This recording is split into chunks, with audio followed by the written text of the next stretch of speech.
আর্জেন্টিনার হারে পয়েন্ট টেবিলে বড় পরিবর্তন। ভেনেজুয়েলার সাথে 1-1 গোলে ড্র করলেও পয়েন্ট টেবিলে বড় লাফ দিল ব্রাজিল। তাই এই নিয়ে বিস্তারিত জানতে হলে ভিডিওটি না টেনে শেষ পর্যন্ত দেখতে থাকুন। আর আপনি যদি আমাদের চ্যানেলে নতুন হয়ে থাকেন তাহলে এখনই সাবস্ক্রাইব করে রাখুন। আর ইতিমধ্যে সাবস্ক্রাইব করে থাকলে আপনাকে অসংখ্য ধন্যবাদ। আজ সকালে বিশ্ব চ্যাম্পিয়ন আর্জেন্টিনার মুখোমুখি হন প্যারাগুয়ে। নিজেদের ঘরের মাঠে আর্জেন্টিনাকে চেপে ধরে প্যারাগুয়ে।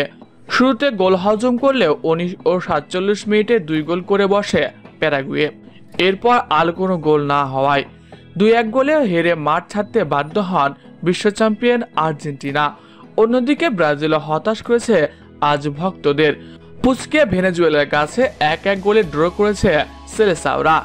এদিন শুরুতে রাফিনার গোলে এগিয়ে যায় ব্রাজিল, তবে সেই গোল বিরতি থেকে ফিরে 46 মিনিটে শোধ করে দেন ভেনেজুয়েলা। অন্যদিকে আজও হতাশ করেছে ভিনিসিয়াস জুনিয়র।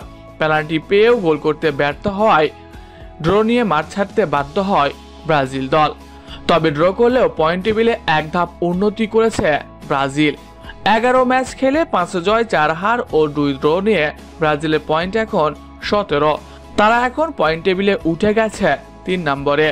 আসন্ন ম্যাচ ব্রাজিলের উরুগুয়ের সাথে 20 তারিখে সকাল 6টা 45 আর এ ম্যাচে জয় পেলে ব্রাজিলের সামনে সুযোগ রয়েছে পয়েন্ট টেবিলে দ্বিতীয় স্থানে যাবার। অন্যদিকে ম্যাচ হারলেও এখনো পয়েন্ট টেবিলের শীর্ষেই রয়েছে বিশ্ব চ্যাম্পিয়ন আর্জেন্টিনা। 11 ম্যাচ খেলে 7 জয় 3 হার ও 1 ড্রতে 22 পয়েন্ট নিয়ে টেবিলের 1 নম্বরে রয়েছে মেসি বাহিনী।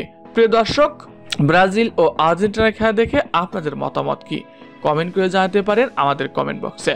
এছাড়াও খেলাধুলার সকল আপডেট সবার আগে পেতে হলে আমাদের চ্যানেলটি সাবস্ক্রাইব করতে ভুলবেন না। ধন্যবাদ সবাইকে।